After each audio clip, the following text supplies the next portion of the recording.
E essa reforma tributária? Difícil comentar, hein? Acho que nem os parlamentares sabem o que eles aprovaram ali direito.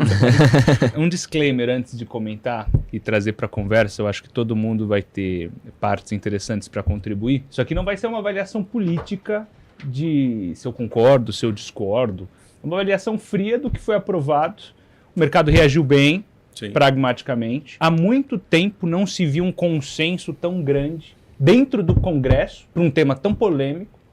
E fora dele, nas alas econômicas de discussão brasileira, você tinha nomes de grosso calibre concordando com a reforma tributária. Então é um tema extremamente técnico, é uma discussão que demorou décadas para amadurecer. Esse texto não é de agora, por mais que o governo queira tomar para seu, ele percebeu que era um movimento Congresso que estava muito unido e tentou andar junto com o bonde, por isso que ele aprovou em conjunto, de maneira muito vocal. Mas é uma proposta que foi um texto, na verdade, que veio em 2019, durante o governo Bolsonaro, veio amadurecendo, foi revisado várias vezes durante a semana de aprovação, inclusive foi uma aprovação a jato ali na reta final antes do recesso, mas não foi também sem discussão. Houve uma grande discussão, etc. O que saiu dali pode ser mudado ainda.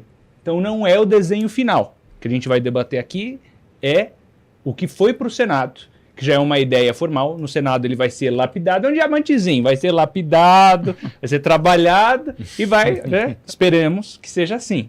E daí até o final de agosto eles querem um texto aprovado que vai voltar para a Câmara, porque vai ser mudado. O próprio ministro da Fazenda, Fernando Haddad, espera que as várias exceções que foram colocadas... Porque imagina, uma reforma tributária, alguém vai sair perdendo, sempre tem essa percepção, né? Se você vai ajustar alguma coisa, todos os eixos da sociedade vão atrás do seu, vão atrás do seu direito adquirido, vão atrás de algum benefício que eles desejam manter ou ganhar algum. Então é sempre muito polêmico, sempre muito difícil. Historicamente no Brasil, 3 coisas impediam que houvesse uma reforma tributária de consumo. Porque isso aqui não foi uma reforma tributária de imposto de renda, isso aqui foi uma reforma tributária de consumo, sobre o consumo. Temos 5 impostos principais aqui que estão sendo alterados e eles que vão ser mudados, simplificados em 2, mais um imposto seletivo que a gente já comenta sobre isso. Mas, grosso modo, quais eram as 3 barreiras para que não tivéssemos um IVA, que é um imposto de valor adicionado? A primeira delas era a questão da guerra fiscal no Brasil, os interesses dos estados, que foi interessado com o IVA dual. Então, a teoria do IVA, o imposto único, né, é que ele servisse para o território nacional todo de uma só forma. Aqui a gente desenvolveu 2,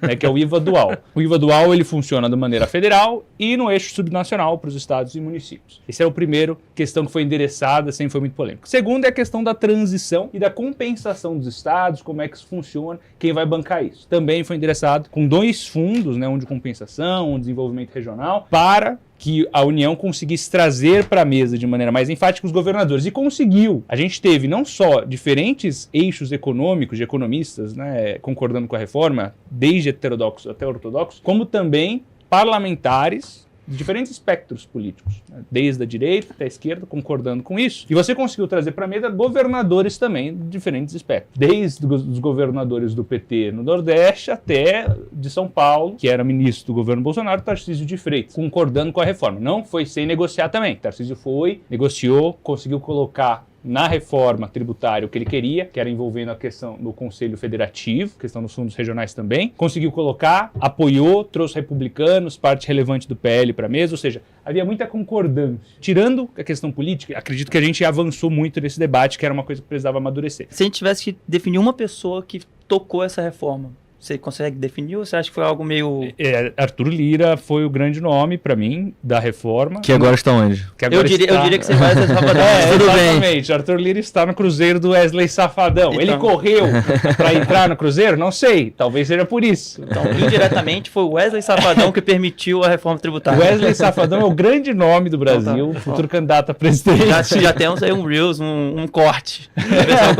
Tudo bem. Aconteceu, né? O cara tá agora no Cruzeiro do Wesley Safadão. Não, mas enfim, tirando brincadeiras à parte, o Arthur Lira de fato foi um dos grandes nomes dessa reforma. O relator, não podemos esquecê-lo, né? Aguinaldo Ribeiro, também um grande nome da reforma. O próprio Bernard Api que fez a reforma lá. Bernard Api, né, eu ia falar do ministro da Fazenda e o seu secretário da reforma tributária, que é um grande batalhador, né? O cara que tá lá há anos defendendo essa questão de imposto de renda não, da reforma tributária sobre consumo, também se sagrou vencedor. Mas você vê que são diferentes personagens personalidades ali que estão nesse debate. E assim, a gente conhece o sistema tributário brasileiro, toda a sua complexidade. Quer dizer, a gente não conhece, né? Ali, exatamente, excelente ponto, porque eu tenho visto muitas pessoas criticar a alíquota, qual vai ser a alíquota? Ninguém sabe qual vai ser a alíquota do imposto. Ninguém sabe quem vai ser. A gente já não sabe o quanto que a gente paga hoje, né? E esse é o ponto, porque chamou a atenção a matéria, né? Talvez o Brasil, com esse IVA, tenha a maior alíquota entre os IVAs do mundo. Não é que vai criar alguma coisa, é que já existe, a gente não vê. Agora a gente vai ver. É até bom, porque dá transparência, é o que a gente fala aqui. O IVA dá transparência, traz simplificação. Então agora a gente vai ver, vai ficar evidente. A Haddad falou que o de equilíbrio vai ser de 25 para baixo. Que a ideia é retirando esses pontos de exceção, esses benefícios, enfim. Imagina o seguinte, pessoal, a gente tem então 5 impostos principais, né? PIS, COFINS, ICMS, IPI, me ajuda, João. ISS e eles vão virar 2, o IVA federal e o IVA subnacional. E tem mais um, que é o imposto seletivo, que seria um imposto pecado. Tudo que traz malefício ecológico para a saúde também vai ganhar uma penalidadezinha federal. Carbono vai ganhar uma penalidade? Queima de carbono? Não, como assim não? Como assim não? Um combustível, de certa forma, traz aí um malefício. Não, isso não ficou claro. Não ficou claro, não ficou claro. Por exemplo, cigarro. Cigarro, não, tá bom. É bebida alcoólica. É até o ponto que eu vou trazer aqui depois, mas vamos deixar para depois essa parte. Você traz uma simplificação tributária que não vai ser da noite para o dia. Primeiro que ainda tem as discussões para ocorrerem, mas tem faixas de transição. E eu quero chamar a atenção para isso. Não vai ser do dia para a noite que a gente vai ter isso. A gente vai ter um processo longo de transição, que vai começar a partir de 2026, com uma alíquota modal teste, né, baixa. Daí de 27 até 29 é um processo, de 29 até 32 é outro, e de 33 até 78. 2078, você imagina no Brasil o que vai acontecer com essa reforma ao longo tempo, né? Acabou, né? Sabe-se lá dentro, né?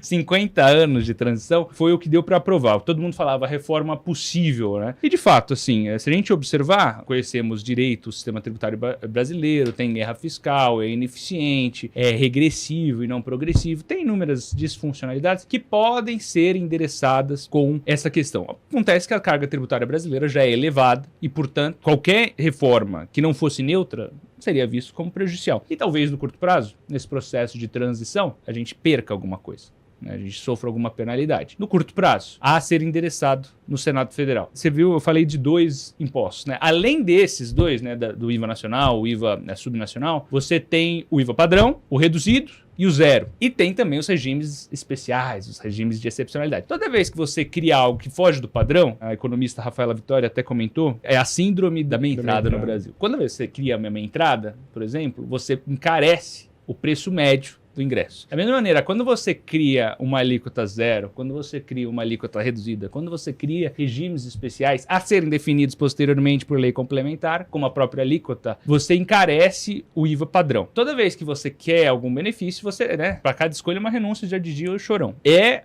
algo a ser debatido também. Por isso que a gente tem um imposto tão alto, mas a gente só está vendo ele agora. Ele já existe, é que você não vê. Mas por isso que a alíquota vai ser elevada. O pessoal falar de equilíbrio, tirando essas algumas excrescências que foram postas de última hora, a gente vai para 25 no equilíbrio para menos. Ok. Tenho absoluta convicção que se você tem Marcos Lisboa, Marcos Mendes, outros nomes pesados concordando com a reforma, apesar de termos também nomes de respeito discordando, a gente caminhou positivamente. E o mercado leu dessa forma, a reforma foi bem recebida. Agora a gente vai para os detalhamentos, etc. Algo que a gente vai discutir ao longo dos próximos meses, mas sem dúvida foi um progresso.